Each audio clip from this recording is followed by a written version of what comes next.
నమస్తే welcome to VTV. ఉపరాష్ట్రపతి ఎన్నిక 2025 షెడ్యూల్ విడుదలైంది. సెప్టెంబర్ 9న ఎన్నిక జరగనుంది. జగదీప్ ధన్కడ్ రాజీనామాతో ఈ పదవి ఖాళీ అయింది. ఆగస్టు 7న నోటిఫికేషన్ జారీ అవుతుంది. నామినేషన్ల స్వీకరణకు ఆగస్టు 21 చివరి తేదీ. ఆగస్టు 22న నామినేషన్ల పరిశీలన జరుగుతుంది. ఆగస్టు 25 లోపు నామినేషన్లను ఉపసంహరించుకోవచ్చు. సెప్టెంబర్ 9న ఉదయం 10 నుండి సాయంత్రం 5 వరకు పోలింగ్ జరుగుతుంది.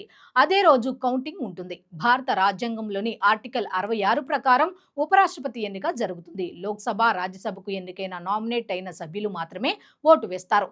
రాష్ట్ర శాసనసభ సభ్యులకు ఓటు హక్కు ఉండదు. పరోక్ష ఓటింగ్, ఏకబదిలీ ఓటు పద్ధతిలో రహస్య బ్యాలెట్ ద్వారా ఓటింగ్ జరుగుతుంది. అభ్యర్థులు ప్రాధాన్యతా క్రమంలో గుర్తించబడతారు. అర్హతలు ఏమిటి అంటే భారతీయ పౌరుడే ఉండాలి, కనీసం 35 సంవత్సరాల వయసు ఉండాలి, రాజ్యసభ సభ్యుడిగా ఎన్నికయ్యే అర్హత ఉండాలి, లాభదాయక పదవిలో ఉండకూడదు. మొత్తం ప్రక్రియ 32 రోజుల్లో పూర్తవుతుంది. మరిన్ని వీడియోల కోసం వీటీవీని సబ్స్క్రైబ్ చేసుకోండి.